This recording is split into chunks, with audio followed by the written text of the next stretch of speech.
Hello and welcome back to iRacing, and I can't believe I'm saying this, but welcome back to the BMW 12.0 Challenge. Long-time subscribers to the channel may remember my season-long campaign in this series earlier in the year, and if you do remember it, you'll also remember that I went from one disaster to the next week after week. And at the end of the series, I vowed I'd never drive the car again. However, they do say that time is a good healer. So here we are at the Red Bull Ring. We're going to give it one more shot. But before we do, let me just remind you what happened the last time I drove this car. Here's a video package summing up my disastrous BMW 12.0 Challenge campaign.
Now, I did fib slightly at the start of this video because the Red Bull Ring isn't the first time I'm getting back inside this car. I actually entered one of the races at Suzuka last week, fully intending to make this video a week ago. However, much like in all the clips you saw in that highlights package, things didn't go according to plan at Suzuka. We're joining the race on lap 1. And as you can see from the leaderboard in the bottom right of the screen, we're currently 9th out of 11 drivers. Now, participation in this BMW 12.0 Challenge seems to have really dipped since I last raced in it 6 months or so ago.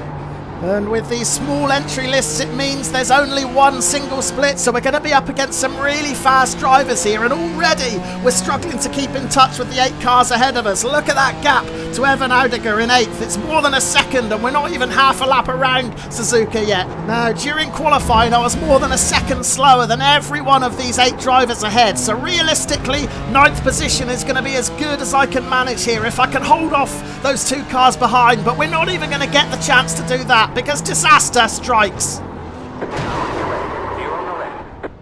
I'm completely poleaxed going into the hairpin, and with that my race was over because I picked up some pretty hefty damage. And 6 months on, it certainly seems like not much has changed in this series because there was nothing I could do to avoid that.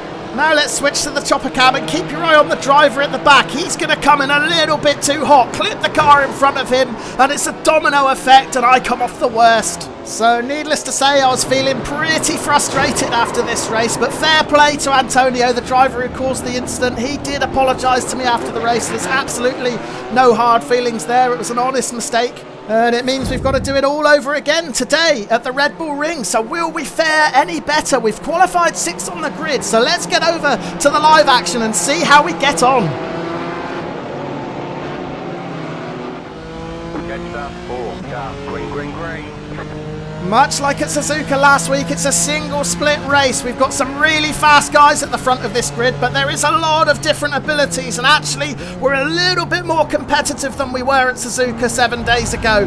And from looking at the qualifying times, Bob Euler in front is going to be my main challenger. We were very similar on pace during practice and qualifying. However, for the moment, we've got to deal with Harvey Antonio Blair behind. He's looking very menacing in the rearview mirror. Now, is he going to try and move up the inside into this sharp right-hander up the hill? Thankfully, he's not, so we hold on to the position. And actually behind, look at him. He's lost the rear on the cold tyres, so that's opened up a big gap to the pack behind. That's a bit of breathing room, and now we can concentrate on chasing Bob Euler ahead.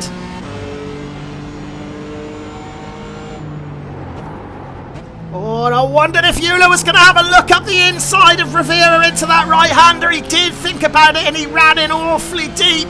That did look incredibly close to contact then, so Euler might have got a bit lucky there, but it has opened the pack out ever so slightly. There's a gap of a second between Rivera and Euler now, and we're going to try and close in on Euler. Half a second is the gap now to the man in 5th, but look at the gap behind. It's almost 4 seconds, so there must have been some more shenanigans going on with the cars behind us, because that gap has grown considerably over the past few corners. We'll go back and check out a replay of the first lap in a minute, but for now let's concentrate on chasing Euler as we approach the final 2 turns of lap 1.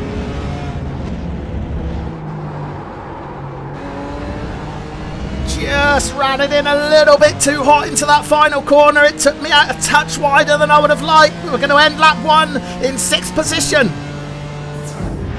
Right, let's go back and check out a replay to see what happened to cause all those cars behind to lose so much ground. First, we're looking at Harvey Antonio Blair. He was looking like he wanted to make a move up the inside. He did have a sniff, but then he thought better of it into this right-hander. But as he exits up the hill, he just gives it a bit too much gas. The cold tyres let go, and his car spins around. Now, Blair was helped on his way by the driver in the yellow car, Raul Hernandez Lopez, and then a corner later, Lopez himself does exactly the same, loses the rear and crashes out of 7th place. And then the 2 remaining drivers came to blows on the very next corner. That's Janis Schonfeld behind, just running into the rear of Renato Schipper. And as you can see from the chopper cam, it wasn't just Schonfeld who lost a lot of time. The contact also pushed Schipper out into the gravel, and that's what gave me such an advantage. Back to the live action now, and we're just approaching the end of lap 2, and as you can see, we've stuck with Euler ahead. It's still 0.6 of a second the gap, so we're right on his tail. We've got every bit as much pace as he has, but we're just not quite fast enough to get any closer. However, the 2 drivers a little bit further down the road, Rodney Hobbs in 3rd and Paul Rivera in 4th, they have got that little bit of extra pace. They're beginning to break away now. Rivera is more than 3.5 seconds ahead of Euler, so we're going to lose touch with them. So it's all about 5th place here. And have we got that little bit extra needed to get alongside and past Euler? We're going to try a slightly later apex here just to cut up the inside of this uphill right-hander. We can't quite get on the gas early enough, and as a result, we've not got the power to pull alongside Euler, so instead we're going to tuck back in behind and observe Euler a little bit longer just to see if there are any other opportunities for an overtake. But at the moment, the prime spot looks to be that previous right-hander. We will try another late apex here to see if we can get up on the inside, but again, we just lose a bit of traction on exit. That costs us a few miles per hour, and that's going to keep us behind Euler.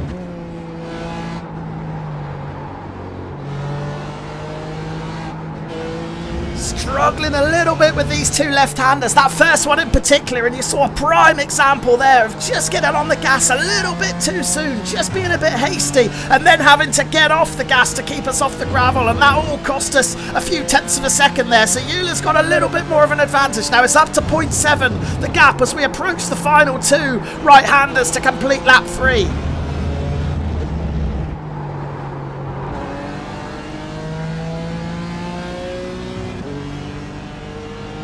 We We actually took that final turn pretty well, but we didn't gain any time on Euler. The gap is still 0.7 of a second, and actually it's going to increase a little bit more now because we're going to make a mistake just clipping that sausage curb on the inside of T1. It unsettles the car and it costs us a valuable few tenths because look, Euler's now 1.1 seconds clear.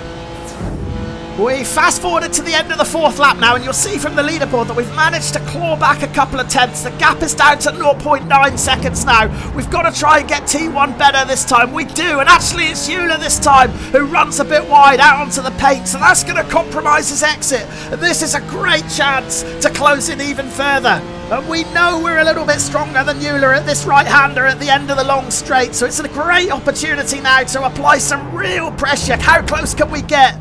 The answer is really close. We're right back on Euler's tail now. We get on the gas a little bit quicker than he does. It's 0.5 of a second. Once again, I think we're going to position ourselves for a late apex into this next right-hander, just in case Euler runs a little bit wide. We have seen him go in deep. I don't think he's going to this time. He's hit the apex. We're right behind, but there's no room to get by. And I've got to say that these BMWs seem a lot easier to control than I remember from when I did the full championship series earlier in the year. I really struggled with the lack of traction control in that series, but there does seem to be a little bit more grip now, so I don't know if the fixed setup rules have changed, whether the traction control has been added or increased, but yeah, the car does seem a lot more stable than I remember. Do feel far more grounded coming out of those corners, and it's helping us stick right on Euler's tail here. The gap is still half a second. We're almost identical on pace. It's just so difficult to get any closer than this 0.5 of a second as we approach the final turn. We're going to get through that, get on the gas as quickly as we can. We're coming to the end of lap 5 now. And having observed Euler for several laps, there really is only one opportunity that I think we're going to be able to get around him, and that's that sharp right-hander at the end of the long straight. So what can we do? Can we size up a move? We've got to get through turn 1 smoothly first, and we've done that. We've got on the gas early. I'm not particularly relishing the thought of a dive bomb move up the inside. That's going to be a real last resort into this corner. So instead, we're going to try the late apex again and try and cut back inside. Euler's exit from this turn has been a little slow on occasion, so we're going to go for it. We're going to dive up the inside on exit, and yes, Euler is a little slower. We've got a great drive out of the corner. We've managed to make the pass. We've moved up to 5th position and relegated Euler down to 6th. Well, to quote Hannibal from the A-Team, I love it when a plan comes together, and this one was really satisfying. I knew it was my only real opportunity to get around him. It did rely on him having a slower exit up the hill, and that's exactly what we got. Oh, looking at it from the chopper cam now, and you can see we timed our corner to perfection, getting exactly the right apex to dive up the inside.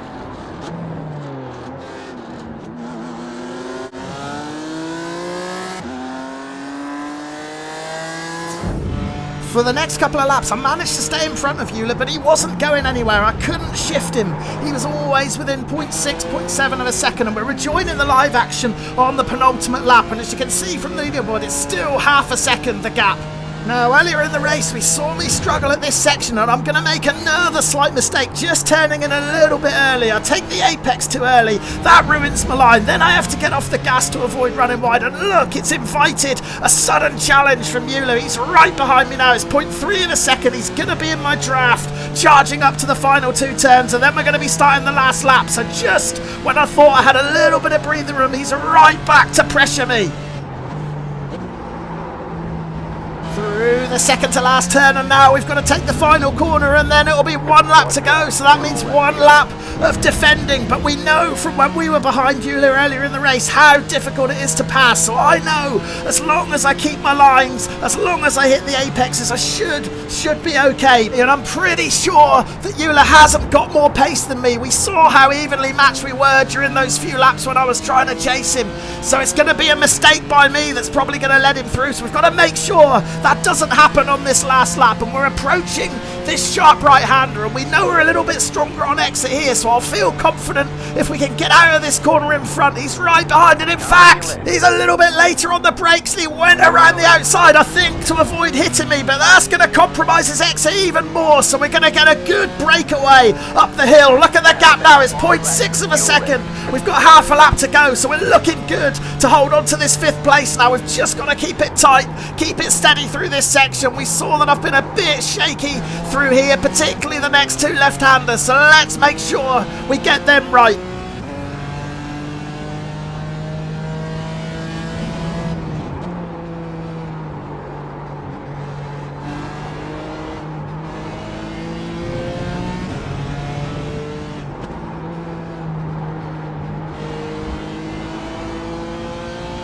Well, we certainly weren't convincing through those turns, but we did it okay. We've still got 0.4 of a second advantage. It's going to be very difficult for Euler to pass in either of these 2 corners if we hit our apexes. So we've got the first one. We've got through there cleanly. Up to 4th. Down to 3rd again. Into the final turn. We're holding firm. Let's just try and break any slipstream that he might pick up. These cars aren't great for draft anyway, and I think we've done enough now. We're going to cross the line and take 5th place. There's the flag. It's over. Good job. Very good job.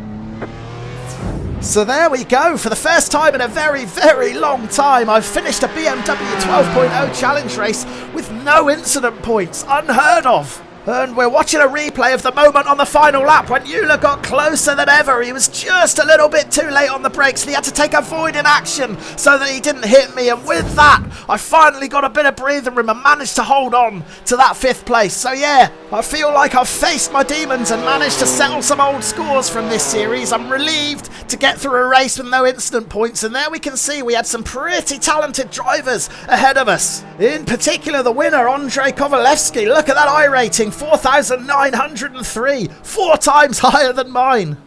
So anyway, I'm glad to end this video on a slightly more positive note than my last video on Assetto Corsa. This was a little bit more enjoyable despite the hiccups at Suzuka last week. So I hope you've enjoyed watching it. Please do leave a like or consider subscribing if you want to keep up to date with my future races. Cheers.